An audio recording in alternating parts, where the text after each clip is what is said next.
This is Where We Live from Connecticut Public Radio. I'm Lucy Nalpathanchel. They've been stepping up to fill leadership roles from Middletown, Connecticut, to the Bronx, to South Bend, Indiana.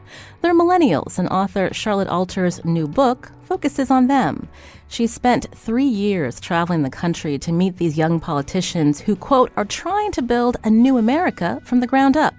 Millennials are mayors, city council members, state legislators, members of Congress, and among the Democratic presidential candidates. Coming up, 2 young Connecticut lawmakers will join us to talk about what drew them to politics. Middletown Mayor Ben Florsheim and State Representative Stephanie Cummings will be with us later. First, author Charlotte Alter joins me by phone. She's a national correspondent for Time, and again, author of this new book, The Ones We've Been Waiting For, How a New Generation of Leaders Will Transform America. Charlotte, welcome to our show. Thanks so much for having me, Lucy. First off, are you a millennial? I am. I'm 30. I was born in 1989. So tell us why you decided to focus on millennial politicians. It's something that you noticed in your coverage that they were starting to step up. So I actually sort of began thinking about this book in 2017 when Donald Trump withdrew from the Paris Climate Agreement. And that was a moment that was kind of extremely alarming for many young people who are concerned about climate change. And as I was looking into this, I realized that, Trump is the oldest first-term president. He was elected by voters who were overwhelmingly over 65 white voters. And when I looked at his allies in his cabinet and in Congress, I realized that, again, before the 2018 midterms, he was enabled by a Congress whose median age had gone up 10 years since the 1980s. And then I looked at the senators who were encouraging Trump to withdraw from the Paris Climate Agreement, and they were mostly guys in their 70s and 80s. So I thought to myself, this cannot last forever.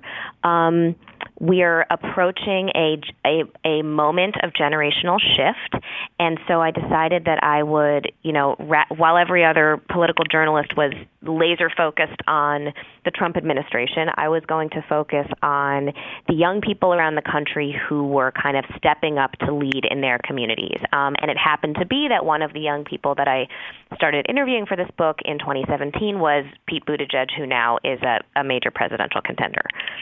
That's really interesting that you were able to talk with him as he was starting to formulate running for president. Again, he was elected mayor of South Bend, Indiana. As people read your book, The Ones We've Been Waiting For, they learn a little bit about the events that shaped Pete Buttigieg's political ambitions.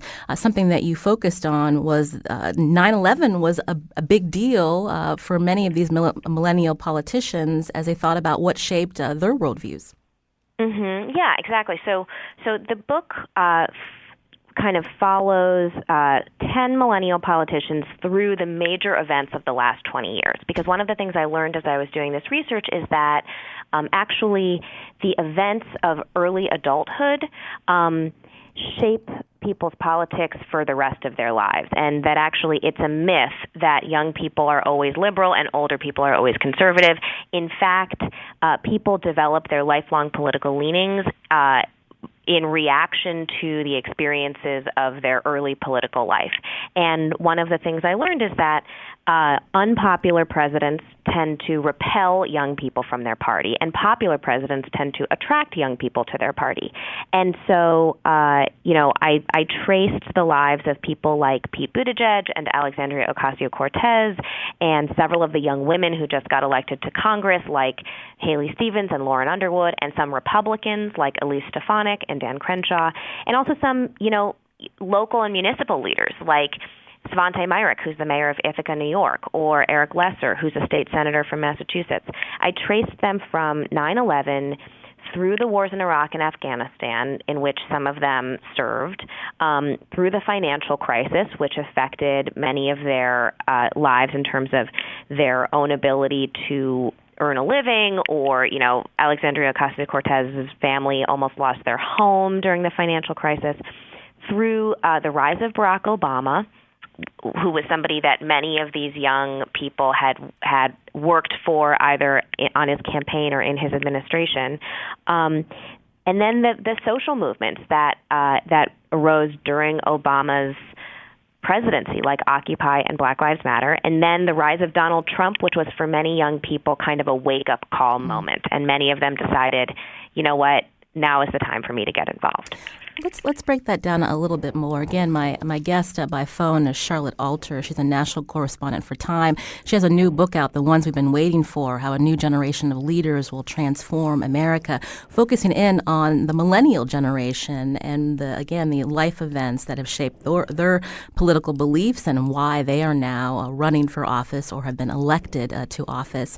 You mentioned movements like Occupy and Black Lives Matter. How, when we think about the millennial generation, how did they differ from past generations that dealt with, say, World War II or during Reaganomics, where you're thinking, again, about some of the things that they're seeing and experiencing? It's not really individuals that millennials are attracted to, but more this movement per se? Mm-hmm. Yeah, that is a great way of putting it. So one of the things I learned as I was researching this book is that Obama's election was in some ways a double-edged sword for youth participation in politics. Because on the one hand, in 2008, Obama absolutely electrified young people and got them so involved.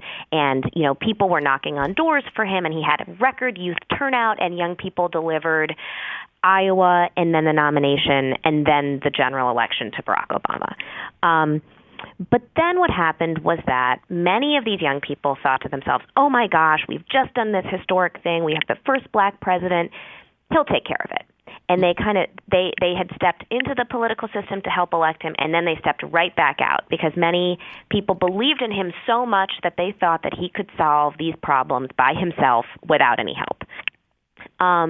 And that's why over the course of Obama's administration, actually, young people didn't really get that involved in politics. Many young people who were in law school or graduate school in political science were not looking at careers in elected office. And some of that also has to do, of course, with money in politics, because it's not a coincidence that that this generation has been a little bit slow to seize political power, because at the exact moment when so many of them were graduating with enormous amounts of student debt, that was also the moment that it became more expensive than ever to run for office because of Citizens United.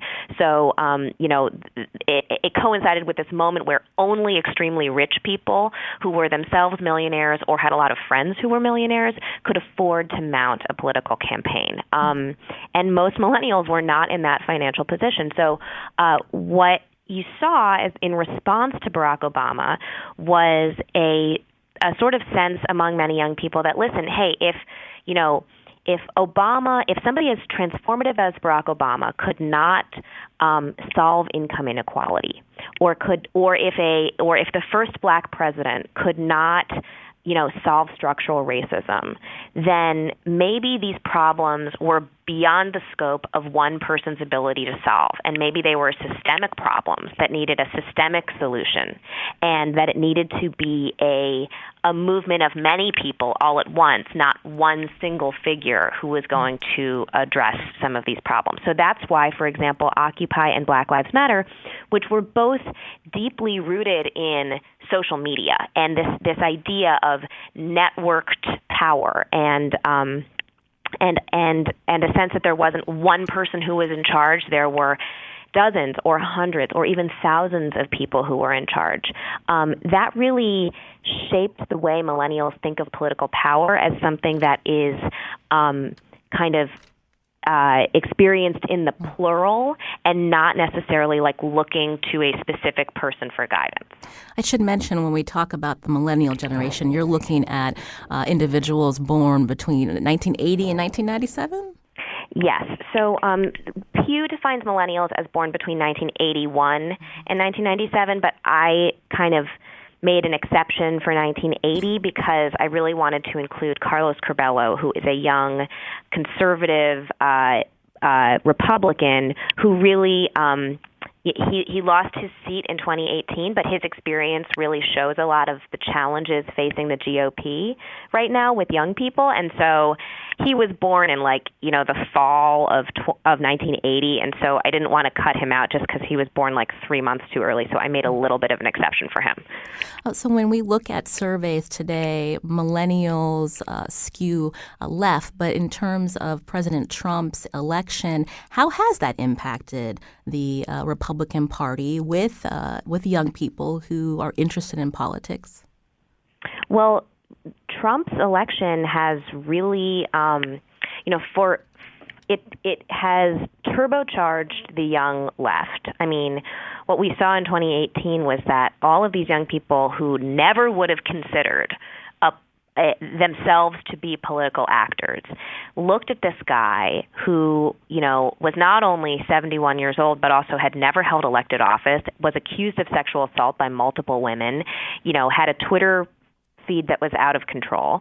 And they thought to themselves, if this guy can do it, so can I. And that's where you got all of these young women, and also many women who weren't young, or who were, in their 40s or 50s or 60s or 70s, who stood up and said, you know what, I'm gonna give this a shot. And so, for young Democrats, Trump's election was a real galvanizing moment where many of them said, listen, this is our time to take our country back, basically.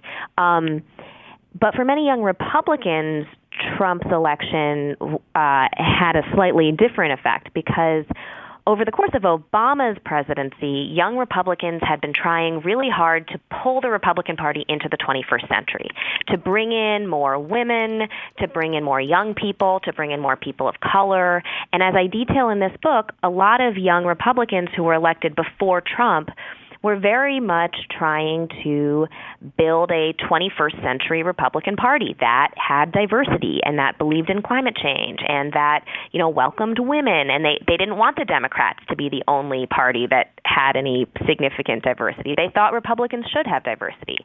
And then Trump came in and basically trampled all over that goal. And what we saw for young Republicans was really astonishing because between 2015 and 2017, that's over the course of Trump's rise, nearly half of young Republicans defected from the Republican Party. And then about half of those came back. So about a quarter defected permanently and a quarter defected and then returned. So what that tells me is that Trump has actually had a very negative effect on the Republican Party's appeal to young people. And in fact, many of the young elected officials that I spoke to from the Republican Party had a very kind of pained or tortured attitude towards Trump. Even those who were very aligned with him on a lot of policy issues seemed to be reluctant to fully embrace him and seemed to really sense that even though right now he's in power and even though right now Trump is somebody who is calling the shots in the Republican Party, even they seemed to know that that's not going to last forever, and that 15 years from now, being aligned with Trump is something that could have a really negative political impact down the line.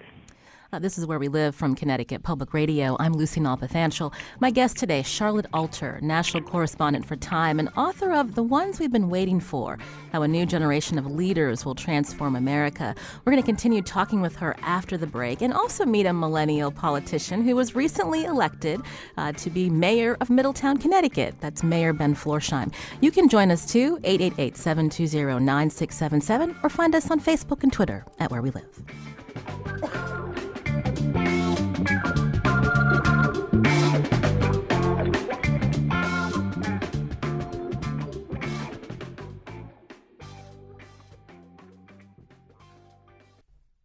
This is Where We Live from Connecticut Public Radio. I'm Lucy Nalpathanchel. There are more than 24 millennials serving in Congress today, but millennials are also working in city halls as mayors and council members, and in state capitals as legislators.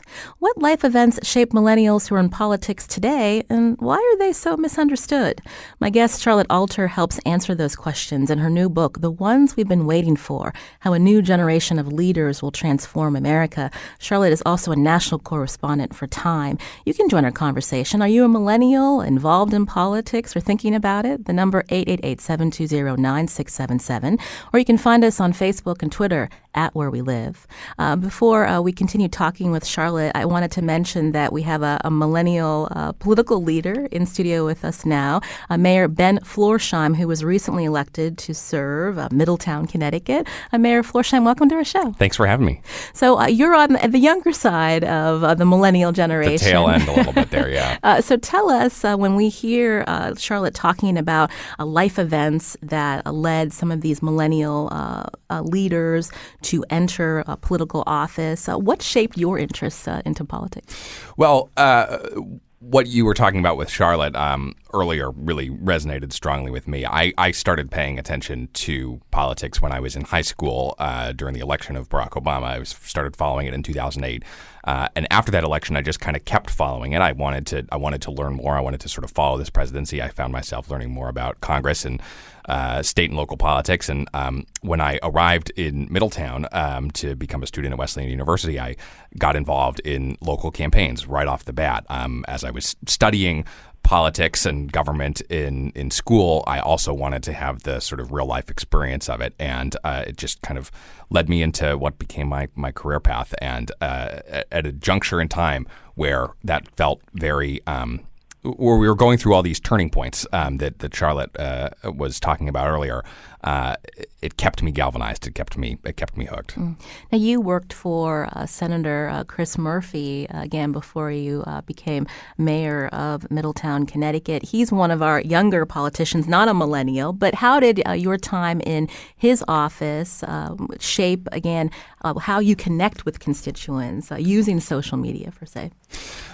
You know, I think that Chris has really kind of written the playbook in a lot of ways for voter engagement, for community engagement, using social media, but also use the old-fashioned stuff. Sort of. And I think that what's incredibly important, especially in the age of social media, which is tremendously important, you need to reach people where they are, and that's where a lot of people live these days. And that might change in 5 or 10 years, but it also makes it all the more important that you do the in-person work as well. And I took a page out of the Chris Murphy playbook. He won his first race for state representative by knocking on thousands and thousands of doors, which is what I had to do to get known in a competitive primary and then a competitive general election. And I think that in-person touch and that hyper-local focus is just tremendously important in politics today. If you're not if you're not using social media to talk about what you're doing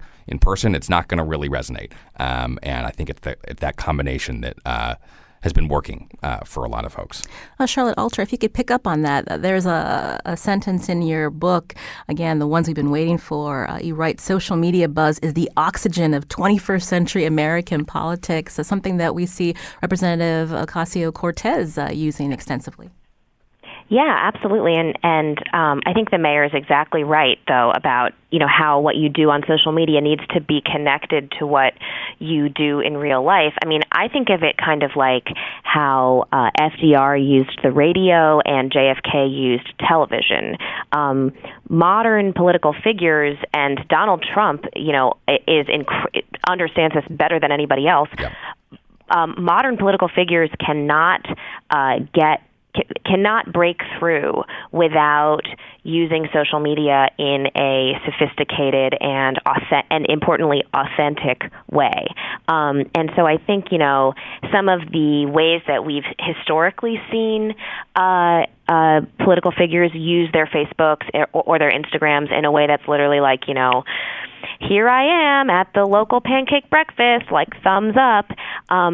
That's the bare minimum. And I think what we're seeing from figures like AOC or even on the right from figures like Dan Crenshaw, is we're seeing them use social media to illuminate who they are as people, to tell their constituents like who they are as actual, what their personality is like, not just how they voted on a bill. And that really gets people to kind of feel identified with somebody who maybe they wouldn't actually have cared that much, who's the congressman from Houston, except that they feel like they know him through his social media. I had mentioned earlier, Charlotte, that the millennial generation is often misunderstood. So some of the ways that millennials are described: self-absorbed, narcissistic, phone and social media obsessed, blamed for killing industry. And so I wanted to turn back to Mayor Ben Florsheim. It's all true. with your 2 phones that you have sitting with you right now. When you're 28, so when you decided you wanted to run in the city of Middletown, Connecticut, to become mayor, how did longtime Middletown residents react to you? Well, I think that there was some people who reacted with surprise, but for others it was not an unusual thing. Our state senator Matt Lesser was elected to the House when he was 25. That my predecessor Dan Drew was elected when he was, I think, 31. And we've had a lot of young people elected to office in Middletown and in Connecticut. And I think that, a common experience for me at the doors, I would knock on somebody's door and I would say I introduce myself, say I'm running for mayor, and the first response would be, how old are you? And I look, we're on the radio. I look younger than I am. So I would say, I'm 27. And they'd say, oh, okay. Because they assumed that I was 19 or 20 years old and, I was still in college or something like that. I think that the moment was one in which people were watching people get elected all around the country. These high profile races. Pete Buttigieg was mentioned earlier. Alexandria Ocasio-Cortez, obviously.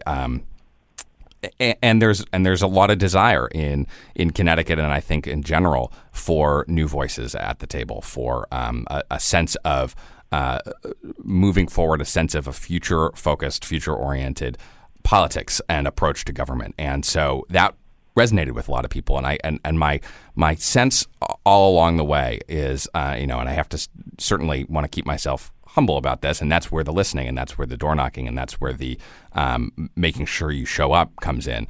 But I think that a lot of people who fixate on the age issue on either end of the spectrum, right? Because we see the same thing with people questioning whether somebody like Bernie Sanders is too old to be running for president. I think usually that reflects some other issue that you have with that candidate, and you're sort of using that as an excuse. I don't think that it really makes a huge difference to voters. It really matters what you're saying and what you're trying to accomplish. You're hearing Mayor Ben Florsheim again. He's the new mayor of Middletown, Connecticut. Also with me by phone is Charlotte Alter, national correspondent for Time and author of The Ones We've Been Waiting For: How a New Generation of Leaders Will Transform America. Charlotte, let's talk about the Bernie effect, the idea that there are certain issues that millennials feel very strongly about, but they're also looking at leaders who are reflecting their concerns. Someone like Senator Bernie Sanders, who is in his 70s, but there are a lot of young people who are really tuned into him. Yeah, so I think the mayor made a really excellent point about age. And one thing that I would sort of add to that is that I look at age as a proxy for, as a way to kind of measure whether somebody is closer to the past than they are to the future.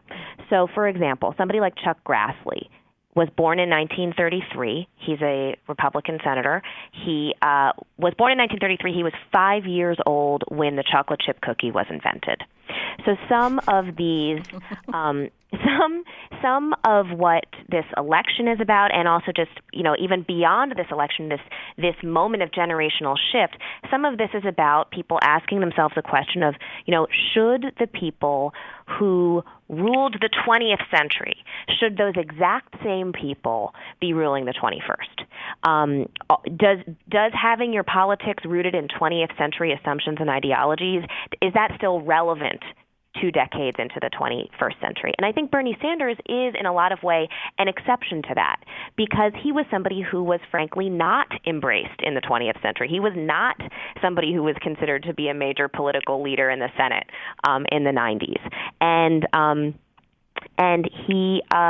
so there's, he is speaking to many young people because in some ways he occupies this very unique role, which is that he is speaking to issues that they care about because of their financial precariousness. This is a generation that has unbelievable amounts of student debt. They experienced the financial crisis, which meant that they have 34% less wealth than their parents did at their age. They are much less likely to get health insurance from their employer. They can't afford to buy homes. They can't afford to buy cars. Education is through the roof. And he's talking, they're looking at a looming climate disaster catastrophe scenario, and nobody seems to be doing anything about it. So he's somebody who is speaking to all of these issues, but very importantly, he has credibility to speak to these issues because he's been talking about them for 40 years. When nobody else was talking about them, and when he wasn't being listened to, and many people considered him kind of like a crank talking about Medicare for all. And so that's one of the reasons why young people trust him so much, because unlike some other people who may be kind of just now coming around to some of these issues, they see that Bernie Sanders has been talking about this for his entire career, and they're very used to being kind of jerked around. Young people, remember, they've seen many. They're not that young. We're talking about people who are in their early 30s, late 20s, early 30s. They've seen a lot of politicians come in with big words and, beautiful speeches, and then they've seen not that much change. So I think that many of these young people see somebody like Bernie Sanders as somebody who is an authentic messenger for a lot of what they care about. Well, I'm sad that we don't have more time to speak with my guest, Charlotte Alter, again, the author of the book, The Ones We've Been Waiting For, How a New Generation of Leaders Will Transform America. Really interesting read as she profiles several millennial politicians, both in the local and national level. Too early to tell what America will look like with millennials in charge, but an eye-opening book about what's shaping their views and why they're getting involved. Charlotte, thank you for joining us today here on Where We Live.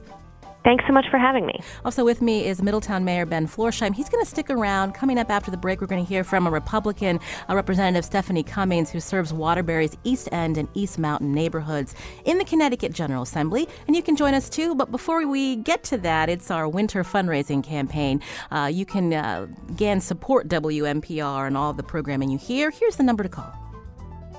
That number is 1-800-584-2788, 1-800-584-2788. You can go online to WNPR.org and make your contribution online as well. I'm Tucker Ives. I'm joined by Lori Mack, who is down in New Haven right now at our bureau at Gateway Community College. And we are hoping that you will join us with a contribution to Connecticut Public Radio right now.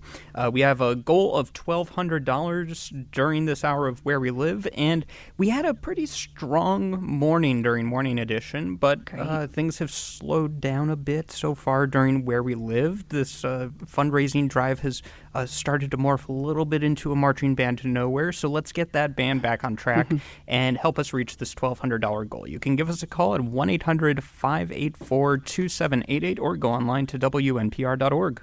This is a really interesting program, Millennials in Politics. And Tucker, we both know Middletown Mayor Ben Florsheim. I mean, he's a super smart and talented person. Really interesting program today. But I feel like it's important to say that this program was made possible mostly by listeners like you. We couldn't do this without your help, so thank you if you've already given. And if you've given in the past, thank you if you have made the decision to become a sustaining member of Connecticut Public Radio. If you've never contributed, you should know that listeners like you play an essential role in keeping us on the air. In the programs we're able to offer and in the news we're able to report, we're committed to making sure that every person who lives in our community can come here to make sense of key events and get a deeper understanding of important issues affecting our lives and our future, like the program that we're listening to today. Listener support makes the news, information, and conversations like this one possible. So if you're able, I'm here to ask, along with Tucker, for your essential contribution to make sure that Connecticut Public Radio remains here. You can become a member of this community by going to WNPR.org and clicking on the red donate button. You can also call us at 1-800-584-2788. Today only, when you pledge $10 a month to support Connecticut Public Radio, we will send you not one, but two of our brand new Connecticut Public beanies. How about that? But that's not all. This week only, for every pledge for our new beanie, we will also donate a hat and pair of gloves to a Hartford Public School student. And today, that means 2 sets of hats and gloves will be donated when you pledge for the beanie. And in addition to that, we've got an exciting drawing for this drive. When you call in now, hopefully with a pledge, or when you donate online at WNPR.org, you'll be entered into a drawing to win a getaway at the Study at Yale in New Haven. And it's not just the hotel stay that you will get. You will get accommodations for 2. You'll get breakfast for 2 at Heirloom Restaurant, and you'll get 2 tickets to a performance at the Yale Repertory Theater. And even better, if you are a current sustaining member of Connecticut Public Radio, you are already being automatically entered. If you are not a sustainer, if you have not given before, now is a great time to take advantage of this offer that we have for the beanies and to be entered into this drawing that we have. 1-800-584-2788 is the number to call. 1-800-584-2788, or go online to WNPR.org. We know that about 9 out of every 10 listeners do not contribute, so we want to let you know that it takes a significant amount of work and dollars to run this station. We have to pay for NPR programming. We have to buy equipment that enables us to do our own reporting, recorders, microphones, headphones, and cameras, just some of the equipment that we use on a daily basis. We have to pay the people who bring you programs like Where We Live. But your contribution also enables you to be a sort of associate producer. It helps us continue to bring you this programming, and it tells us that you like what we're doing. You have a choice in this public radio community, and we value your opinion. You also make it possible for us to make decisions based on what you want to hear. So if this programming is important to you, if it's something you value, you have the ability to keep it right here and make sure that it continues. Give us a call at 1-800-584-2788, or as Tucker said, you can go online to WNPR.org. You set the amount that's comfortable for you. And again, that number is 1-800-584-2788 or WNPR.org.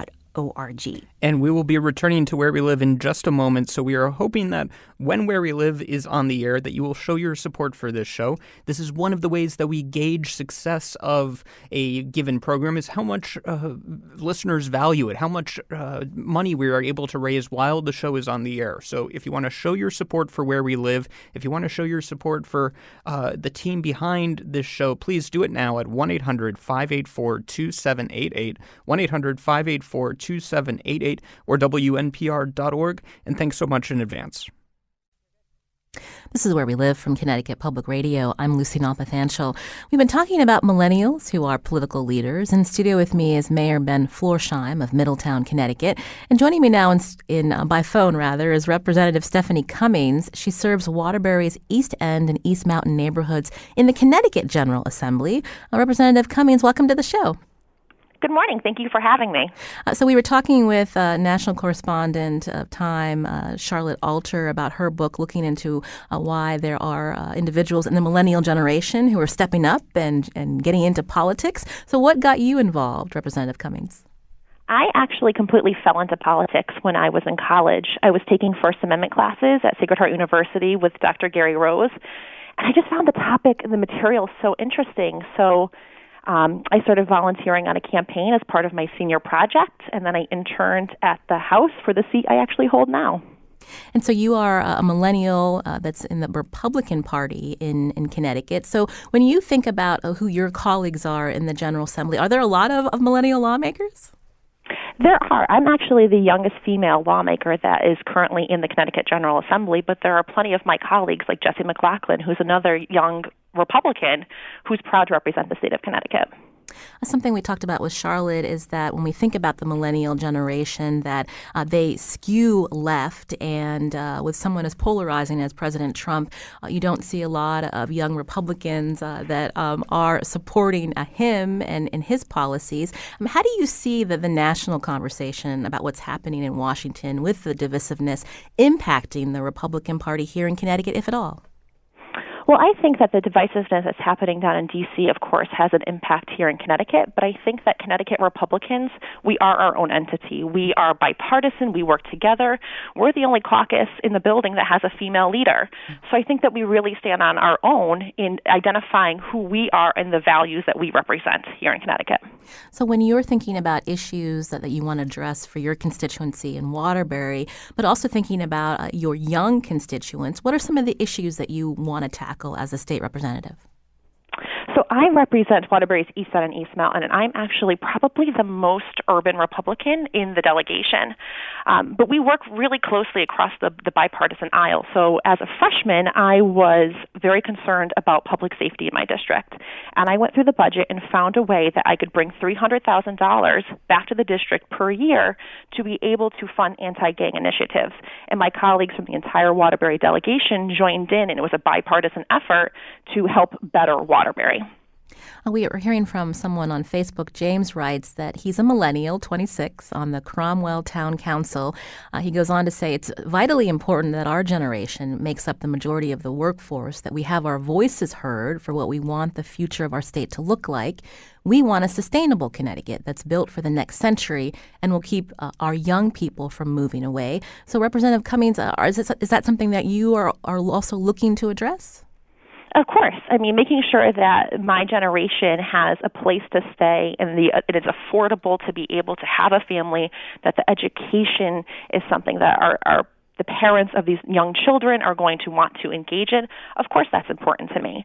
I mean, for example, right after this interview, I'm going downstairs to talk with the Waterbury Rail Caucus about making improvements to the rail line so that the Waterbury area can benefit the same way that the New Haven and Stamford area have, to make it easier for our young professionals to be able to move throughout the state in a sustainable manner. And that's definitely an important issue for residents, including young Connecticut residents. When I want to go back to Mayor Florsheim, hearing what Representative Cummings is saying about issues that resonate with her and her constituency. I mentioned, again, the narrative about people moving away from the state. And so what are some ways to engage the population to think about how to keep young people here, but not keeping it all negative? I do think that we need to. I think sustainability is a really great way to frame it. And I heard my friend Councilman James Demetriadis touch on that via Facebook. I think that infrastructure is tremendously important, and really the way to think about this is, we don't have to think about it necessarily everything as a generational issue. We can think about what are the essential challenges that we face as a state, and through that lens, you can see how it will benefit young people and encourage them to either stay here or come here from elsewhere. Infrastructure is incredibly important. Representative Cummings mentioned the Waterbury branch line, which I'm very familiar with from my time in Senator Murphy's office. One of his top priorities is working with the state, working with the Waterbury delegation and the Valley delegation to bring that line, to bring more service to that line, and thinking about public transportation infrastructure, whether that is Metro North or bus infrastructure, pedestrian and cycling infrastructure, that sort of thing. These are things that we know that we need, and we've needed them for a long time. They're also the things that we know that are important to young people and important to people who are thinking about what is going to be what are my priorities in terms of a place that I'm looking to live. We also know we need to address cost of living. That is the defining element of this generation in a lot of ways, is that we're facing extraordinarily high cost of living on one end. Many people, as you mentioned earlier, saddled with student debt and other expenses on the other end. And what are we doing about that in Connecticut? How are we thinking about our economy? How are we thinking about the structure of our state and local government to make it a more affordable, more sustainable, long-term place to live? I think that these are the issues that everybody is thinking about in our state, but they are also the ones that are going to be the lens through which millennials and younger people look at when they're thinking about their future here. You're hearing Ben Florsheim again, mayor of Middletown, Connecticut. On the phone with me is State Representative Stephanie Cummings, who serves Waterbury's East End and East Mountain neighborhoods in the Connecticut General Assembly. We're talking with them both as we look at leaders and from the millennial generation who have stepped up and are serving in office. You can join us, too, at 888-720-9677 or find us on Facebook and Twitter at Where We Live. Stephanie, Representative Cummings, you mentioned, we heard Mayor Florsheim mentioning student debt. Is this something that you're also hearing from your constituency, and you're interested in helping people not only figure out how to navigate that, but getting training opportunities for new careers? Absolutely. I mean, speaking from personal experience, I have law school debt. I had to put myself through law school. I'm the first member of my family to have gone through college and a professional degree. So it is definitely something that I am concerned about. And one of the ways that I'm looking to address this is by being on the Commerce Committee, where I sit as the ranking member, encouraging the manufacturing and the trades to start talking to our students younger, because it seems that for so long we've pushed everybody into getting a college degree when not everyone needs to have a college degree. So we need to highlight the manufacturing and the trade opportunities that we do have in Connecticut, and that's what Waterbury has been long known for our manufacturing opportunities. When we're shoving everybody into getting a traditional 4-year collegiate degree, we're ignoring the opportunity for someone to get a really good career with no student debt. So I think there's the issue of dealing with the current student debt that people have taken on, but also how do we fix that problem going forward? Representative Cummings, you mentioned earlier that you kind of fell into politics. You had a professor that piqued your interest while you were in college. Do you see a lot of young people that are looking up to you, seeing you as someone who can be a mentor and to have them also be engaged in politics?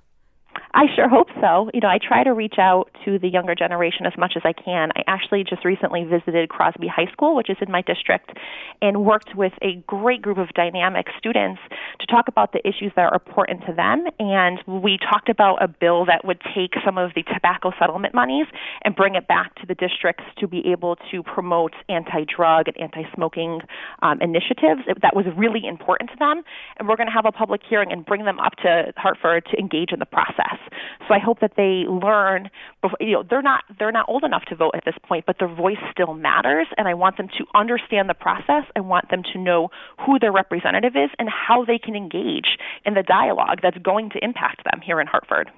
How do you see the way you are interacting with your constituents that might be different from, say, some of your older colleagues at the General Assembly, Representative Cummings? The way that I interact with my district is I make sure to get out there as much as I possibly can. I visit all of the community clubs. I visit the high schools.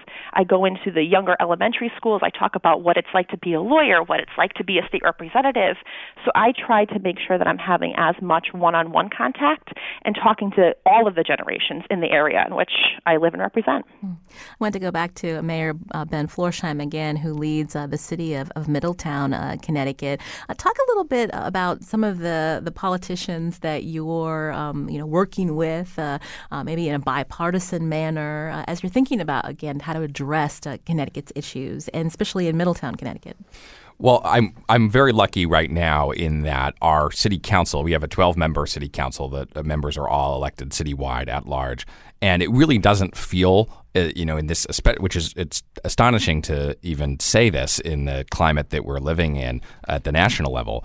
But right now, it doesn't even feel like we have partisan friction at all in Middletown, which is really pretty remarkable. We have a majority leader on our council, Councilman Gene Nocera, and a minority leader, Councilman Phil Pacina on the Republican side, who have known each other for decades. And, they're of a totally different generation than I am. But I'm gratified that I have been able to, and that they have been willing to work very collaboratively with me, and that they are also working very collaboratively together. And the tone that we tried to strike during our campaign, we ran a progressive issues-oriented campaign, and we weren't going to back down on that. But we also wanted to emphasize the importance of working together on these local issues. And I like to think that to some extent we've been able to carry that tone over into city government at least in these first few months, and I think that that's going to persist for a while. We have, as I mentioned before, we have young elected officials in Middletown. We have elected officials in Middletown who have been in office for longer than I've been alive, and we're reaching a point right now, at least for the time being, where we're able to focus. We have a lot of specific things that we have to tackle. We have a riverfront that we're working on redeveloping. We have a Main Street that is thriving, a downtown district that is thriving, but we need to make sure that we have our eye on the ball so we can keep it moving in the right direction. When you have those specific targets that you need to hit, then it's easier to get everybody working on the same page. Well, we're running out of time, but Representative Cummings, before we let you go, for millennials who are listening, again, the drumbeat is often negative of why you want to stick around in Connecticut. Why did you decide to stay? In under 30 seconds. Because it's a great place, and my family's here. There's so much opportunity, and if we have to be the example. You could be the example and make a change in your community to make it the kind of place that you can promote to everyone else as being such a wonderful environment to grow up and to live in. I want to thank State Representative Stephanie Cummings again, who serves Waterbury's East End and East Mountain neighborhoods in the General Assembly. Thanks so much for joining us. Thanks so much for having me. Also, Mayor Ben Florsheim, hope to have you back as well. Great to be here. Thanks. I'm Lucy Nalpathanchel. Today's show produced by Carmen Baskoff. It's also our winter fundraising campaign. If you appreciate the conversations on Where We Live and on WNPR, here's the number to call. It is 1-800-584-2788, 1-800-584-2788. I'm Tucker Ives. I'm joined by Lori Mack, who is down at Gateway Community College in New Haven, and we are asking for your support because we want to show Where We Live that we support them. We want listeners to show that they support, that you support Where We Live as well, so please make that contribution at whatever amount is right for you. We have a $1,200 goal this hour. We are quite a bit short right now, but I do want to thank Jane Morgan in Norwich, who made a contribution, and Jane says we do a good job, so thank you, Jane, for doing your part. We also heard earlier this hour from got a web contribution from Wilton, who says that we are one of the few spots to find in-depth coverage of Connecticut news, and that's what we hope to continue to bring you on Connecticut Public Radio each and every day, but we can only do that with your support. The number to call is 1-800-584-2788, or go online to WNPR.org and click on the donate button in the upper right-hand corner. That's right. And if you listen to Where We Live regularly, by now you know that the shows offers a variety of issues. They get into a topic on a level that we really don't have the opportunity to do on the news side. Lucy meets with her producers every day. They talk, listen, research, and plan out thoughtful shows on topics like the one you've just heard. Often there are hours of preparation that go into a single hour of programming. If this is a kind of programming that matters to you, if you find yourself interested in this topic or any of the topics that you've heard on Where We Live, this is an opportunity to show your support. And if you make a contribution during this hour, it actually makes us feel like we've done a good job. We look at the number of you who've called with a pledge at 1-800-584-2788 or who go online and click on the red donate button. So we kind of take this personally. Whether you make a contribution now or later, it really doesn't matter. The most important thing is that you do. You can see a number of thank you gifts if you go online to WNPR.org, or you can just call us at 1-800-584-2788. We'll be moving on to more programming in just a moment, so we ask that you do make that pledge of support. We have a special today that when you pledge $10 a month or more, we will send you not one, but two of our brand new Connecticut Public beanies. I know it's a little warm out there right now. It's not exactly beanie weather, but I promise you that I don't know, maybe not this year, but maybe next year, we'll become beanie weather again, and you will be able to rock this as well. And this week only, when you do pick up one of those beanie hats, we will donate a hat and pair of gloves to a Hartford Public School student. So today, if you get those, take advantage of that offer for 2 of these hats, we will send 2 pairs of hats and gloves to a Hartford Public School student. So you can do your part right now by giving us a call at 1-800-584-2788. You can look online at WNPR.org and see a photo of what that hat looks like, but please do it now. And thanks so much for your support.